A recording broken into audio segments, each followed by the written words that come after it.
বৈচিত্র্যময় এই বাংলা সাহিত্যে কিছু মৌলিক সৃষ্টি নিয়ে সাজানো আমাদের এই বিশেষ নিবেদন শনিবারের রোমাঞ্চ। একান্তর পক্ষ থেকে আপনাদের জন্য বিশেষ উপস্থাপনা শরদিন্দু বন্দ্যোপাধ্যায়ের ব্যোমকেশ কাহিনী লোহার বিস্কিট। শরদিন্দু বন্দ্যোপাধ্যায়ের জন্ম 1899 সালের 30শে মার্চ। বাংলা সাহিত্যে তিনি ছিলেন এক বহুমুখী প্রতিভা। একই সাথে লিখেছেন ব্যোমকেশ বক্সীর গল্প, চিত্রনাট্য, বেশ কয়েকটি ভৌতিক গল্প এবং ঐতিহাসিক উপন্যাস। ব্যোমকেশকে নিয়ে তিনি মোট 32টি কাহিনী রচনা করেন। তাকে আমরা হারাই 1970 সালে 22শে সেপ্টেম্বর। আজকের গল্প আমরা নিয়েছি শরদিন্দু অমনিবাস দ্বিতীয় খণ্ড ব্যোমকেশ থেকে। গল্প পাঠে আদিত্য রায় এবং প্রধান চরিত্রে ব্যোমকেশ বক্সী ও কমলবাবু। ব্যোমকেশ বক্সীর চরিত্রে সামন্ত ঘোষ এবং কমলবাবুর চরিত্রে হার্দিক পাত্র। শুরু হচ্ছে লোহার বিস্কিট। গ্রীষ্মের একটি রবিবার সকালে ব্যোমকেশের কেয়াতলার বাড়িতে বসে কথা হচ্ছিল। কমলবাবুর চেহারাটি খানিকটা নাড়ু গোপালের মতো, কিন্তু মুখের ভাব বেশ চটপটে এবং বুদ্ধি সমৃদ্ধ। আমি পাড়াতেই থাকি, ওই হিন্দুস্তান পার্কের কিনারায়। আপনাকে এর আগে অনেকবার দেখেছি, আলাপ করবার ইচ্ছেও ছিল, কিন্তু ওই সাহস হয়নি। আজ একটা সূত্র পেয়েছি, বুঝলেন, তাই ভাবলাম যদি এই ছুতোয় আলাপটা করেই নিই। আমার জীবনে একটা ছোট্ট সমস্যা দেখা দিয়েছে। সমস্যা? বলুন বলুন, অনেকদিন এই বস্তুর মুখদর্শন করিনি। আমার নাম কমল কৃষ্ণ দাস। কাছেই ভারত কেন্দ্রীয় ব্যাংকের শাখা আছে, আমি সেখানকার একজন ক্যাশিয়ার। বছর দেড়েক আগে পুরুলিয়া থেকে বদলি হয়ে এখানে এসেছি, আর কলকাতাতে এসেই মুশকিলে পড়ে গেলাম। কোথাও বাসা আর খুঁজে পাই না। শেষ পর্যন্ত একটি লোক তার বাড়ির নিচের তলায় একটি ঘর ছেড়ে দিলেন। বুঝলেন, ফ্যামিলি আর আনা হলো না। স্ত্রী আর মেয়েকে পুরুলিয়ায় রেখে একলা বাসায় উঠলাম। বাড়িওয়ালা নাম অক্ষয় মণ্ডল। বাড়িটি দোতলা, নিচের তলায় দুটি ঘর আর উপরে দুটি। যাতায়াতের রাস্তা যদিও আলাদা। অক্ষয় মণ্ডল দোতলায় একলা থাকে, কিন্তু তার কাছে লোকজনের যাতায়াত বরাবরই আছে। মিষ্টভাষী লোক, কিন্তু কী যে কাজ করে এতদিনেও বুঝতে পারলাম না। মাঝে মাঝে আমার ঘরে এসে গল্প সল্প করত, কিন্তু আমাকে কোনোদিন দোতলায় ডাকতো না। পড়োশীদের সঙ্গেও কোনো যাতায়াত ছিল না, যদিও আমাদের ব্যাংকে ওর একটা চালু খাতা ছিল। যাই হোক, এইভাবে মাস দিনে কাটার পর একদিন একটা ছুটির দিনে আমার অফিসের একজন সহকর্মী বন্ধুর বাড়িতে রাত্রে নেমন্তন্ন ছিল, বুঝলেন।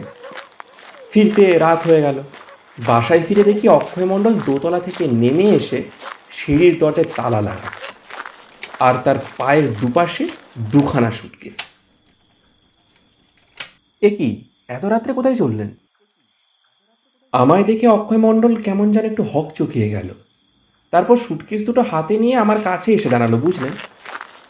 ও কমলবাবু, আমাকে হঠাৎ একটু আর কি বাইরে যেতে হচ্ছে। কবে ফিরবো কিছু ঠিক নেই, বুঝলেন। দেখলাম তার চোখ দুটো যেন লাল হয়ে রয়েছে। সে কি, এত রাতে কোথায় যাচ্ছেন? সে অনেক দূর। আচ্ছা চলি। আমি অবাক হয়ে দাঁড়িয়ে রয়ে গেলাম।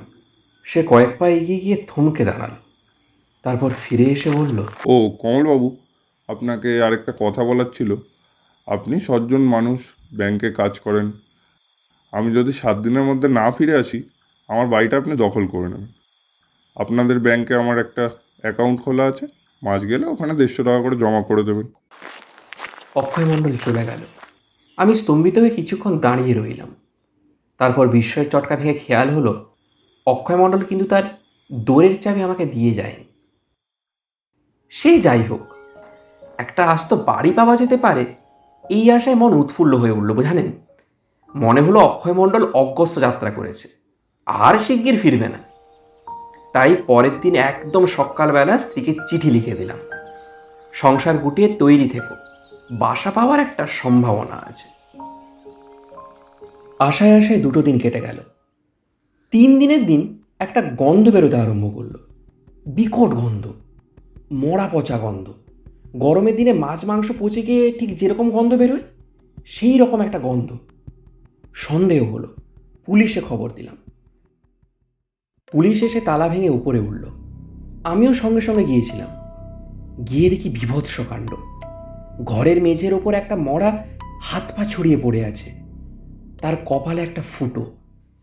দেখতে দেখতে একপাল পুলিশ এসে বাড়ি ঘিরে ফেলল। লাশ ময়নাতদন্তের জন্য পাঠানো হলো। দারোগাবাবু আমাকে জেরা করলেন। তারপর খানা তল্লাশ আরম্ভ হলো। আর নিরপেক্ষ সাক্ষী হিসেবে পাড়ার একটি ভদ্রলোক আর আমিই সঙ্গে রইলাম। আমার মনে হয় জানেন, সে রাত্রে আমি যখন নেমন্তন্ন খেতে গিয়েছিলাম, ঠিক সেই সময় অক্ষয় মণ্ডল লোকটাকে গুলি করেছে। আর তারপর দামি জিনিসপত্র, টাকা কড়ি সমস্ত কিছু সুটকেসে পুরে নিয়ে পুরো উধাও হয়ে গিয়েছে। যাই হোক, খানা তল্লাশে সেরকম বিশেষ কিছু পাওয়া গেল না। কেবল একটা দেরাজের মধ্যে কয়েকটা লোহার পাত দিয়ে তৈরি কৌটোর মতো জিনিস পাওয়া গেল। সিগারেটের প্যাকেটে রুপোলি তবকের মধ্যে যেমন সিগারেট মোড়া থাকে, ঠিক সেই রকমই লম্বাটে ধরনের তবক। খুব পাতলা লোহা দিয়ে তৈরি জানেন, কিন্তু অভ্যন্তর ভাগ শূন্য। দারোগাবাবু সেগুলো নিয়ে চিন্তিতভাবে নাড়াচাড়া করলেন, কিন্তু হালকা লোহার মোড়ক কোন কাজে লাগে সে তো বোঝাই গেল না। যাই হোক, সেদিনকার মতো তদন্ত শেষ হলো, পুলিশও চলে গেল। কিন্তু আমার মনে ওই একটা অস্বস্তি লেগে রইল। 3-4 দিন পর আবার থানায় গেলাম। সেখানে গিয়ে খবর পেলাম মৃত ব্যক্তির পরিচয়ে জানা গিয়েছে। আঙুলের ছাপ আর অন্যান্য ওই দেহে যে চিহ্ন থাকে, ওগুলো থেকে প্রকাশ পেল যে মৃত ব্যক্তির নাম হরিহর সিং। দাগি আসামি, বুঝলেন, মাদকদ্রব্য আর সোনার উপর চোরা কারবার করত। অক্ষয় মণ্ডলের সাথে যে কোন সূত্রে তার যাতায়াত তা এখনও জানা যায়নি। তবে হ্যাঁ, অক্ষয় মণ্ডলের নামে একটা হুলিয়া জারি হয়েছে, কিন্তু সে এখনো ধরা পড়েনি। কোথায় যেন কর্পূরের মতো উবে গেল। থানা থেকে ফেরার সময় ভয়ে ভয়ে প্রশ্ন করলাম, আচ্ছা দারোগাবাবু, বলছিলাম অক্ষয় মণ্ডল যাওয়ার আগে বলেছিল আর কি, ওই পুরো বাড়িটাকে আমাকেই দখল করে। এটা আবার বলার কি আছে? আসামি যখন ফেরার হবার আগে আপনাকে বাড়ির হেফাজতে রেখে গেছে, তখন আপনি থাকবেন বই কি। তবে একটা কথা, আসামির কোনো রকম সাড়া শব্দ পেলে থানাতে সঙ্গে সঙ্গে খবর দেবেন। তারপর প্রায় বছরখানেক বেশ ভারী আরামেই কেটেছিল। স্ত্রী আর মেয়েকেও নিয়ে এলাম। সারা বাড়িটা দখল করে দিব্যি হাত পা ছাড়িয়ে বাস করছি। বাড়ির ভাড়া মাসে মাসে অক্ষয় মণ্ডলের খাতায় জমা করে দিতাম আমি। তার টেবিল চেয়ার ইত্যাদি ব্যবহার করি বটে, কিন্তু ওই আলমারি কিংবা ওই বাক্স বা কাবার কোনোটাতে আমি হাত দিই না। পুলিশ খানতল্লাশ করার পর ঠিক যেমনটা ছিল তেমনটাই আছে, জানেন তো। হঠাৎ মাস 2 আগে একটা ফ্যাসাদ উপস্থিত হলো। সকালবেলা নিচের ঘরে বসে কাগজ পড়ছি। হ্যাঁ, ওই রকমই একজন অপরিচিত লোক আর তার সাথে একটা স্ত্রীলোক এলো। ভদ্র শ্রেণীর মধ্যবয়স্ক পুরুষ, আর স্ত্রীলোকটি সধবা। এই হচ্ছে অক্ষয় মণ্ডলের স্ত্রী, আমিও বড় ভাই। এতদিন আমি ওকে পুষেছি, কিন্তু আমার আর পোষার ক্ষমতা নেই। এবার ও স্বামীর বাড়ি গিয়ে থাকবে, আপনাকে বাড়ি ছেড়ে দিতে হবে। আমার তো মাথায় হাত, ফ্যাল ফ্যাল করে চেয়ে রয়েছি। তারপর কিছুক্ষণ পর একটা বুদ্ধি এলো, জানেন, অক্ষয়বাবুর আবার স্ত্রী, এসব তো আমি কখনো শুনিনি। আচ্ছা, যদি আপনাদের কথা সত্যি হয়, আদালতে গিয়ে নিজের দাবি প্রমাণ করবেন, তারপর আমি দেখে নেব। জান, কিছুক্ষণ কথা কাটাকাটির পর তারা অবশ্য চলে গেল। আমার সন্দেহ হলো, জানেন তো, এরা পাক্কা দাগাবাজ জোচ্চোর, ছলছুতো করে বাড়িটা দখল করে বসতে চায়। আজকাল বাসা বাড়ির যেরকম ভাড়া দাঁড়িয়েছে, তারপর আবার ফোকটে বাসা পেলে কেই বা ছাড়বে বলুন। থানায় গিয়ে খবরটা দারোগাবাবুকে জানিয়ে এলাম। অক্ষয় মণ্ডলের স্ত্রী আছে কি না সেটা তো আমাদের ঠিক জানা নেই। যাই হোক, আবার যদি আসে কোনো একটা ছুতো করে থানাতে নিয়ে আসবেন। আমরা তো বাড়িটার ওপর নজর রেখেছি। আমার বাড়িতে আগে থেকে একটা পিস্তল ছিল, তাছাড়া একটা কুকুরও পুষেছি, বুঝলেন, হিংস্র পাহাড়ি কুকুর, নাম ভুটো। আমার হাতে ছাড়া কারোর হাতে খায় না। আমি ব্যাংকে যাওয়ার সময় তার শেকলটা প্রত্যেকদিন খুলে দেই, রাত্রিরে আবার ছেড়েও দেই, সেই বাড়ি পাহারা দেয়। ভুটো ছাড়া থাকতে বাড়িতে চোর ছাচ্চ ঢোকার ভয় নেই। ভুটো তাকে একদম চিবিয়ে খেয়ে ফেলে। তবুও ওই ঘটনার পর, জানেন তো, মনে একটা অস্বস্তি লেগেই আছে। যাই হোক, অক্ষয় মণ্ডল লোকটা তো আর ভালো নয়। হয়তো নিজে আড়ালে থেকে কোনো কুটিল কোনো খেলা খেলছে, বুঝতেই তো পারেন। দিন দশেক পরে একখানা বেনামি চিঠি পেলাম, পাড়া ছেড়ে চলে যাও, নইলে কিন্তু বিপদে পড়বে। আর পাড়া মানেই তো বাড়ি। থানায় গিয়ে চিঠি দেখালাম। আরে চেপে বসে থাকুন, কোথাও যাবেন না। আমরাও বাড়িটার আশেপাশে পাহারা বাড়িয়ে দিয়েছি। তারপর থেকে এই 1.5 মাস আর কেউ আসেনি, উড়ো চিঠিও কোনো পাইনি। এখন বেশ নিরাপদ বোধ করছি, জানেন তো। কিন্তু এরই মাঝে আর একটা সমস্যার উদয় হয়েছে। এই সমস্যা সমাধানের জন্যই যদিও আপনার কাছে আসা। এবার দারোগাবুর কাছেও যেতে পারতাম, কিন্তু তিনি হয়তো এমন উপদেশ দিতেন যা সত্যি আমাদের পছন্দ হতো না। ব্যাপারটাই ব্যাংক থেকে আমার 1 মাসের ছুটি এই পেয়েছি আর কি। আমার স্ত্রীর অনেক দিন থেকে তীর্থে যাওয়ার ইচ্ছে, হরিদ্বার, ঋষিকেশ এইসব। ব্যাংকের একটি সহকর্মীও আমার সঙ্গে ছুটি নিয়ে কুন্ডু স্পেশালি বেড়াতে বেরোচ্ছে। তো আমাকেও তিনি সাথে যাওয়ার জন্য চাপাচাপি করছিলেন। এবার বোঝেনি তো, দল বেঁধে গেলে অনেক সুবিধে হয়। আমার স্ত্রী খুব উৎসাহিত হয়ে উঠেছে, আর আমার উৎসাহ কম নয়। কিন্তু ওই যেতে হলে বাড়িতে তালা বন্ধ করে যেতে হবে। এবার ভুটোকেও মাসখানেকের জন্যে একটা ক্যানেলে ভর্তি করে দেব, বাড়িটা অরক্ষিত থেকে যাবে। মনে করুন এই ফাঁকে অক্ষয় মণ্ডলের বউ, ওই স্ত্রী লোকটা আর কি, যদি তালা ভেঙে বাড়িতে ঢুকে বাড়ি দখল করে বসে, তখন আমি কোথায় যাই বলুন তো? অক্ষয় মণ্ডলের মৌখিক অনুমতি ছাড়া আমার তো কোনো হক নেই। তবে হ্যাঁ, আমি দখলে আছি, আমাকে বেদখল করতে হলে ওদের এখন আদালতে যেতে হবে। কিন্তু ওরা যদি এই সুযোগে দখল নিয়ে বসে। ব্যোমকেশ খানিকক্ষণ গালে হাত দিয়ে বসে রইল। তারপর সে একটু ভেবে বলল, আপনাদের তীর্থযাত্রায় বাধা দিলে পাপ হবে, আবার বাড়ি বেহাত হয়ে যাওয়া বাঞ্ছনীয় নয়। আপনাদের জানাশোনার মধ্যে এমন মজবুত লোক কি কেউ নেই যাকে বাড়িতে বসিয়ে তীর্থযাত্রা করতে পারেন? কই, সেরকম কাউকে তো দেখছি না। সকলেরই বাসা আছে, আর যাদের নেই তাদের বাসাতে বাসাতে আনতে সাহসটা ঠিক হয় না। শেষে নিজে থেকে খাল কেটে কুমির আনবো? তাহলে চলুন আপনাদের বাসাটা দেখে আসি। যাবেন? আপনি সত্যিই যাবেন? কি সৌভাগ্য আমার! চলুন চলুন, খুব বেশি দূর নয়ও এখান থেকে। একটু বসুন। বেশি দূর না হলেও রোদ বেশ করা, একটা ছাতা নিয়ে আসি।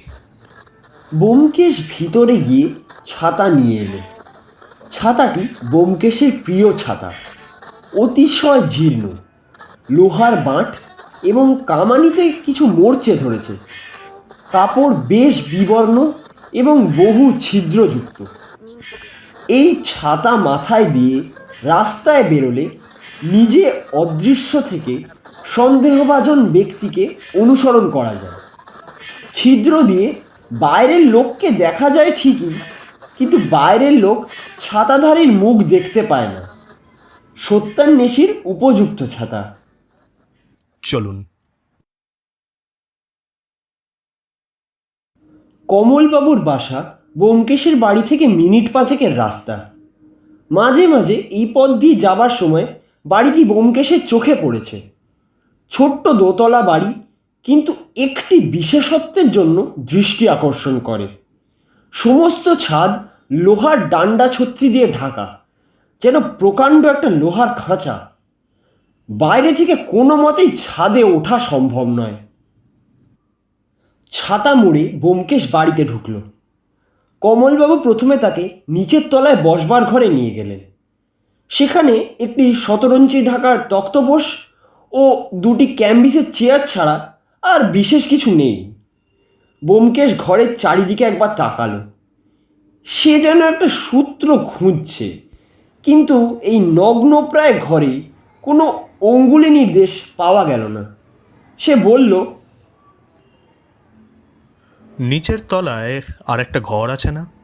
হ্যাঁ, একটা ঘর আছে। এবার ঘরটা অক্ষয় মণ্ডলের আমলে ব্যবহার হতো না, আমি ওটাকে নিজে থেকে রান্নাঘর করলাম। দেখবেন? দরকার নেই, আপনার স্ত্রী বোধহয় এখন রান্নাবান্না করছেন। চলুন ওপর তলাটা দেখা যাক। হ্যাঁ, আসুন আসুন, উপরে আসুন। ঘরের লাগোয়া একটা সরু বারান্দার শেষে ওপরে ওঠার সিঁড়ি। সিঁড়ির মাথায় দরজা, দরজার মাথায় ওপরকার দেয়ালে ঘোড়ার খুঁড়ে নালের মতো লোহার একটা জিনিস 3টে পেরেকের মাঝখানে আটকানো রয়েছে। ব্যোমকেশ সেই দিকে কিছুক্ষণ তাকিয়ে থেকে ছাতা তুলে সেই দিকে ইঙ্গিত করে বলল, এটা কি আপনি লাগিয়েছেন নাকি? না না, এটা আমি লাগাইনি, এটা তো অক্ষয় মণ্ডলের আমল থেকেই আছে। ওটা ওটা মনে হয় ঘোড়ার পায়ে যে নাল থাকে সেই নাল, বুঝলেন তো? ওই বিলিতি কুসংস্কার আছে না, ওই সব ওই দূরের মাথায় ঘোড়ার নাল টাঙিয়ে রাখলে নাকি অনেক টাকা হয়, এরকমই হবে হয়তো কিছু। ব্যোমকেশের ছাতার ডগা ঘোড়ার নালে আটকে গিয়েছিল। সে টেনে সেটা ছাড়িয়ে নিয়ে বলল। চলুন। ব্যোমকেশ ঘোড়ার নালের দিকে তাকিয়ে কেমন যেন স্বপ্নাচ্ছন্ন হয়ে পড়ল। কমলবাবু তাকে আরেকবার ডাক দিলেন। আসুন, ভেতরে আসুন। ঘরের ভিতর কমলবাবুর 10 বছরের মেয়ে মেঝেতে মাদুর পেতে বসে লেখাপড়া করছিল। তার কাছে মাদুরের বাইরে একটা ভীষণ দর্শন কুকুর থাবা পেতে বসেছিল। ব্যোমকেশের পানে মণিহীন নীলাভ চোখ তুলে চাইল। এই কুকু, এদিকে শোনো। আচ্ছা, তোমার মাকে একটু চা তৈরি করতে বলো, বুঝলে? আর কিছু ভাজাভুজো এনো, হ্যাঁ? যাও। এই ঘরে অক্ষয় মণ্ডলের কোনো আসবাবপত্র আছে? হ্যাঁ ছিল, আমি ওই পাশের ঘরে নিয়ে গিয়েছি। খাট এবং দেরাজওয়ালা ওই একটা টেবিল, এই সব। সেই যে পুলিশের থানা তল্লাশে লোহার মোড়ক পাওয়া গিয়েছিল, সেগুলো কি পুলিশ নিয়ে গিয়েছে? একটা মোড়ক পুলিশ নিয়ে গিয়েছিল যদিও, অবশ্য বাকিগুলো দেরাজেই আছে। এই এই এই তো এই তো। দেরাজের পিছন দিকে কয়েকটি মোড়ক পড়েছিল। ব্যোমকেশ একটা বের করে নেড়েচেড়ে দেখল। আকৃতিতে সিগারেটের প্যাকেটের অভ্যন্তরস্থ তবকের মতোই বটে। সেটা রেখে দিয়ে সে হাসি মুখে বলল, ভারী মজার জিনিস তো। এর ভেতর গোটা 2 বিস্কুট রেখে সুতো দিয়ে বেঁধে দিলে নিশ্চিন্দি। চলুন, এবার ছাদটা দেখে আসা যাক। আসুন আসুন, সে আসুন আপনি, কিন্তু ছাদে তো কিছুই নেই, আপনি দেখবেন কি? তা হোক, শূন্যতাই হয়তো অর্থবহ হয়ে উঠতে পারে। ছাদে সত্যিই কিছুই নেই। লোহার ঘেরাটোপ ঢাকা ছাদটা বাঘের শূন্য খাঁচার মতো দাঁড়িয়ে আছে। এক কোণে উঁচু পাদপিঠের ওপর লাল রঙের লোহার চৌবাচ্চা। এই চৌবাচ্চা থেকে বাড়িতে কলের জল সরবরাহ হয়। ছাদটা আপনারা ব্যবহার করেন না? বেশি গরম যখন পড়ে তখন ছাদে এসে শুই, জানেন তো, বেশ নিরাপদ জায়গা। চোর ঢুকবে তারও কোনো উপায় নেই, বেশ আমি একদমই নিশ্চিন্ত। চলুন, আমার দেখা শেষ হয়েছে। বাবা, বসার ঘরে চা রেখে এসছি। নিচের তলার ঘরে পাঁপড় ভাজা ও গরম বেগুনি সহযোগে চা পান করতে করতে ব্যোমকেশ বলল, থানার যে দারোগাবাবুর কাছে আপনার যাওয়া আসা, তার নাম কি? ও হ্যাঁ, দারোগাবুর যেন কি বেশ নাম, ও রাখাল সরকার। আচ্ছা, আজ তাহলে উঠি। আচ্ছা আচ্ছা, কিন্তু আমাদের তীর্থযাত্রার কি হবে, মানে যাওয়া উচিত হবে কি না, কিছুই তো বললেন না। নিশ্চয়ই তীর্থযাত্রা করবেন। কবে থেকে আপনার ছুটি? হ্যাঁ মানে ওই এই সপ্তাহেরই সামনের শনিবার থেকে। তাহলে আর দেরি করবেন না, টিকিট কিনে ফেলুন। কোনো ভয় নেই, আপনার বাসা বেদখল হবে না, আমি জামিন রইলাম। আচ্ছা, চলি। হ্যাঁ মানে সত্যি ধন্যবাদ ব্যোমকেশবাবু, চলুন না আপনাকে একটু বাড়ি পৌঁছে দিয়ে আসি। তার দরকার নেই, আমি এখন থানায় যাব। রাখালের সঙ্গে ষড়যন্ত্র করতে হবে।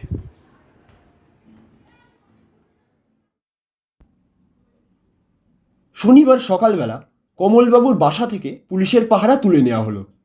কমলবাবু ভুটোকে একটি কেনেলে রেখে এলেন। পুলিশ ছাড়াও অন্য একটি পক্ষ বাসার ওপর নজর রেখেছিল, তারা সব লক্ষ্য করল। বিকেলবেলা কমলবাবু তার স্ত্রী এবং পোটলাপুটলি নিয়ে বাসায় চাবি দিয়ে চলে গেলেন। যাবার পথে থানায় রাখালবাবুকে চাবি দিয়ে বলে গেলেন, খিড়কির দরজা ভেজিয়ে রেখে এলাম, এখন বাকিটা আমার বরাত আর আপনাদের হাত যশ। সারাদিন বাড়িটা শূন্য পড়ে রইল। রাত্রি আন্দাজ 8:30টার সময় ব্যোমকেশকে নিয়ে রাখাল সরকার কমলবাবুর বাসার দিকে গেলেন। দুজনের পকেটেই পিস্তল এবং বৈদ্যুতিক টর্চ। সরেজমিন আগে থাকতেই দেখা ছিল। পাশের বাড়ির পাঁচিল ডিঙিয়ে দুজনে কমলবাবুর খিড়কি দিয়ে বাড়িতে ঢুকলেন। খিড়কির দরজা বন্ধ করে পা টিপে টিপে সিঁড়ি দিয়ে দোতলায় উঠলেন। কান পেতে শুনলেন বাড়ি নিস্তব্ধ। রাখালবাবু পলকের জন্য দোরের মাথায় টর্চের আলো ফেলে দেখলেন ঘোড়ার খুর যথাস্থানেই আছে। তিনি তখন ফিসফিস করে বললেন, চলুন, ছাদে গিয়ে অপেক্ষা করলেই ভালো হবে বোধহয়।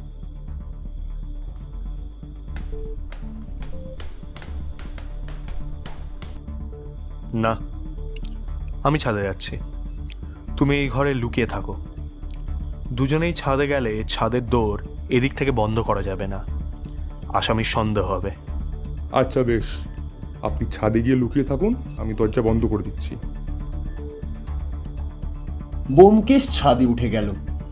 রাখালবাবু দরজায় হুড়কো লাগিয়ে নেমে এলেন। কতক্ষণ অপেক্ষা করতে হবে ঠিক নেই, এমনকি আসামি আজ নাও আসতে পারে। তিনি দোতলার ঘরের ভিতর ঢুকে দোরের পাশে লুকিয়ে রইলেন। ছাদের ওপর ব্যোমকেশ এদিক ওদিক ঘুরে জলের চৌবাচ্চা থেকে দূরের একটা আলসের পাশে গিয়ে বসল। আকাশে চাঁদ নেই, কেবল তারাগুলো ঝিকমিক করছে। ব্যোমকেশ প্রায় অন্ধকারে মিলিয়ে বসে রইল। দীর্ঘ প্রতীক্ষা। বনের মধ্যে ছাগল বা বাছুর বেঁধে মাচার ওপর বসে বাঘের প্রতীক্ষা করার মতো। রাত্রি 2টো বাজতে যখন আর দেরি নেই, তখন রাখালবাবুর মন বদ্ধ ঘরের মধ্যে অতিষ্ঠ হয়ে উঠল। আজ আর শিকার আসবে না। ঠিক এই সময়ে তিনি দোরের বাইরে মৃদু শব্দ শুনতে পেলেন। মুহূর্তে তার স্নায়ুপেশি শক্ত হয়ে উঠল। তিনি নিঃশব্দে পকেট থেকে পিস্তল বার করলেন।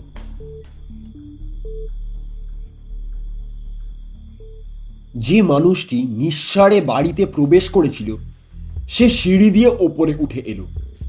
তার বাঁ হাতে ছিল একটি ক্যাম্বিসের থলি, আর ডান হাতে ছিল লোহা বাঁধানো একটি ছড়ি। ছড়ির গায়ে 3 হাত লম্বা মুগার সুতো জড়ানো। মাছ ধরা ছিপের গায়ে যেমন সুতো জড়ানো থাকে ঠিক সেই রকম। লোকটা দোরের মাথার দিকে তাকিয়ে লাঠিটা বাড়িয়ে ঘোড়ার খুঁটটি নামিয়ে আনলো। তারপর মুগর সুতোয় সেটি বেঁধে নিয়ে তেতলার সিঁড়ি দিয়ে ছাদে উঠে গেল। দুটি মানুষ যে বাড়ির 2 জায়গায় ওত পেতে আছে তা সে কিন্তু জানতে পারল না।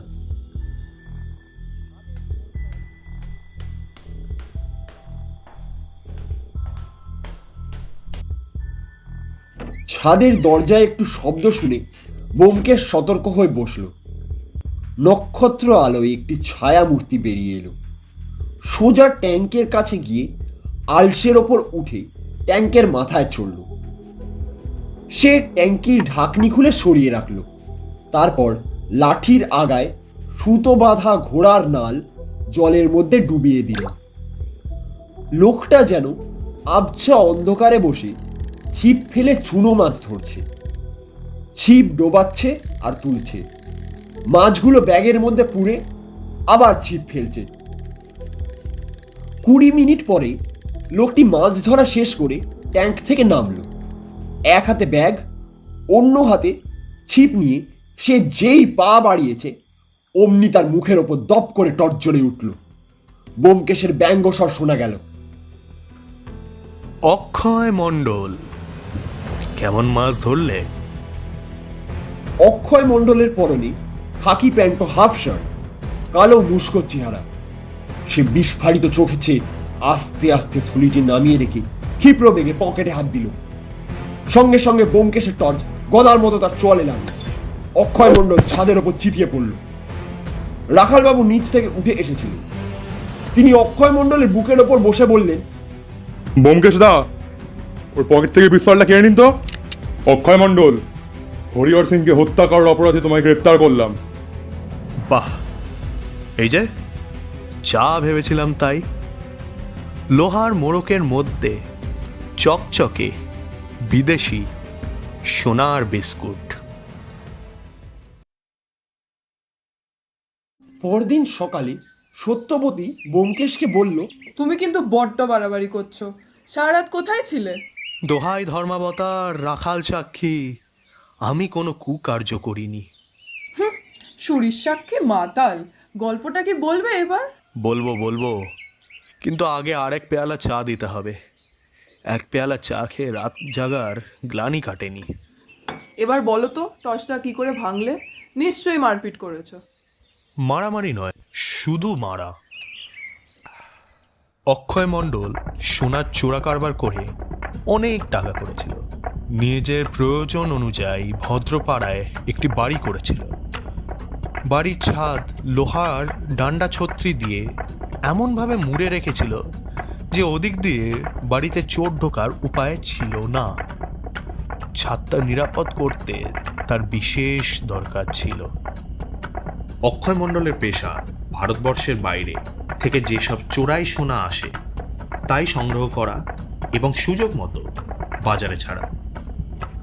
সে বাড়িতেই সোনা রাখত, কিন্তু লোহার সিন্ধুকে নয়। সোনা লুকিয়ে রাখার এক বিচিত্র কৌশল সে বার করেছিল। অক্ষয় মণ্ডল বাড়িতে একলা থাকত। তার স্ত্রী আছে কিনা তা এখনো জানা যায়নি। সে পাড়ার লোকের সঙ্গে বেশি মেলামেশা করত না, কিন্তু পাড়াপড়শিরা কিছু সন্দেহ করে। তাই কমল দাস নামে একটি ভদ্রলোককে নিচের তলায় একটি ঘর ভাড়া দিয়েছিল। বাজারে সোনা ছাড়বার জন্য সে কয়েকজন লোক রেখেছিল। তাদের মধ্যে একজনের নাম হরিহর সিংহ।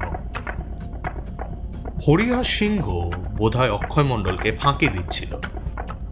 একদিন দুজনের ঝগড়া হলো। রাগের মাথায় অক্ষয় মণ্ডল হরিহর সিংহকে খুন করল। তারপর মাথা ঠান্ডা হলে তার ভাবনা হলো মরাটা নিয়ে সে কি করবে। একলা মানুষ, ভদ্রপাড়া থেকে মরা পাচার করা সহজ নয়। সে স্থির করল মরা থাক, বাড়িতে যা সোনা আছে তাই নিয়ে সে ডুব মারবে। কিন্তু সব সোনা সে নিয়ে যেতে পারল না। সোনা ধাতুটা বিলক্ষণ ভারী, লোহার চেয়েও ভারী। তোমরা স্ত্রী জাতি সারা গায়ে সোনার গয়না বয়ে বেড়াও, কিন্তু সোনার ভার কত বুঝতে পারো না। 10 হাত কাপড়ে কাছা নেই। আচ্ছা হয়েছে। তারপর কি হলো? অক্ষয় মণ্ডল ডুব মারার কয়েকদিন পরে লাশ বেরোলো। পুলিশ এলো, কিন্তু খুনের কিনারা হলো না। অক্ষয় মণ্ডল খুন করেছে তাতে সন্দেহ নেই, কিন্তু সে নিরুদ্দেশ। কমলবাবু সারা বাড়িটা দখল করে বসলেন।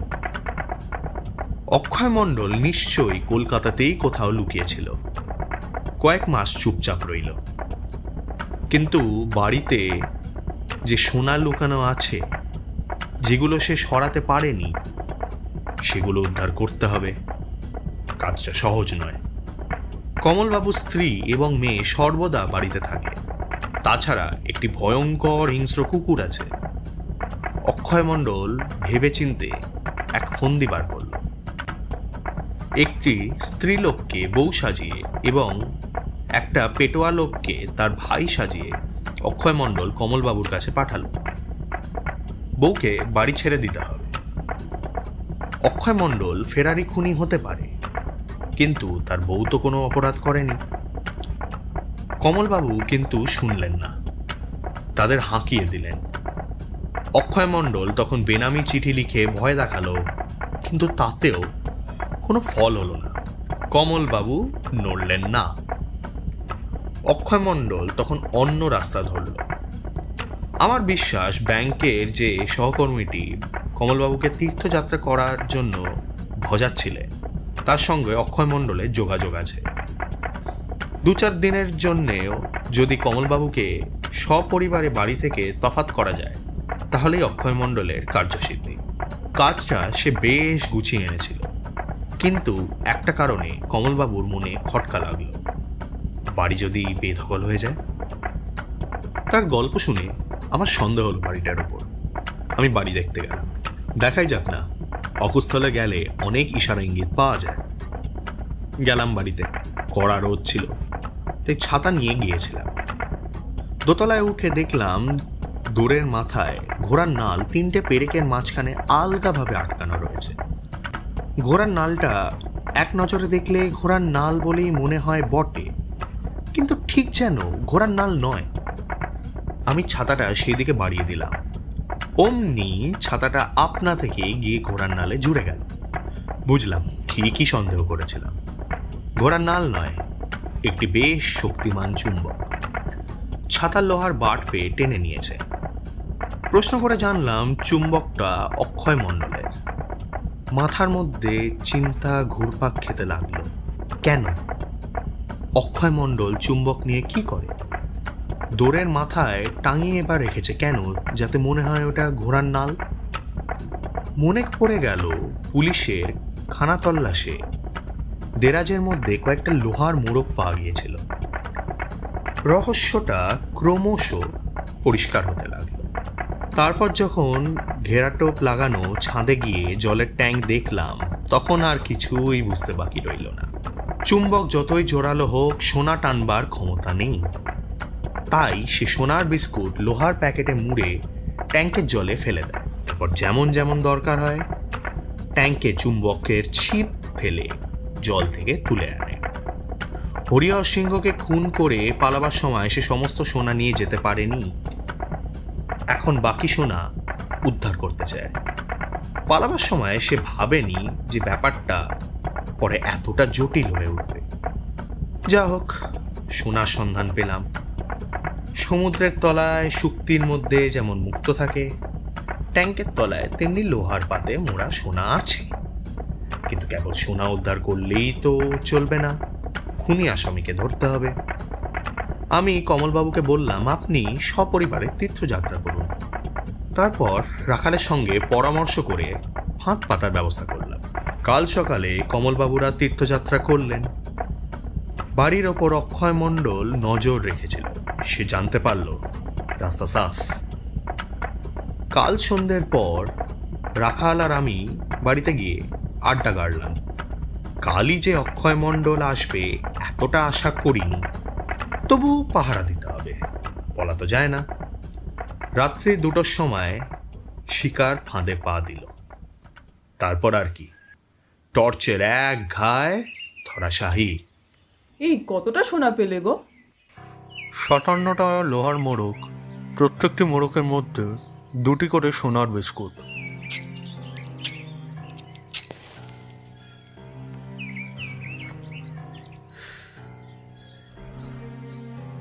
প্রত্যেকটি বিস্কুটের ওজন 50 গ্রাম। কত দাম হয় হিসেব করে দেখো। শেষ হলো একান্তের উপস্থাপনায় লোহার বিস্কিট। কমলবাবুর চরিত্রে হার্দিক, ব্যোমকেশ বক্সির চরিত্রে সমন্তক ঘোষ, অক্ষয় মণ্ডলের চরিত্রে শুভম দেবনাথ আর রাখাল সরকারের চরিত্রে কৃষ্ণেন্দু, কমলবাবুর মেয়ের চরিত্রে ঋত্বিকা প্রামাণিক এবং সত্যবতীর চরিত্রে রূপকথা দত্ত। আংশিক গল্পপাঠে অরণ্য রয়, এডিটিং এবং সাউন্ড ডিজাইনের ক্ষেত্রে ঋত্বিকা ও শুভম, পোস্টার ডিজাইনে অদীপ্ত ও হার্দিক, আর গল্প পাঠে অদীপ্ত রয়। সমগ্র পরিচালনা এবং উপস্থাপনায় শুভম মণ্ডল এবং টিম একান্ত। শুভ সন্ধ্যা।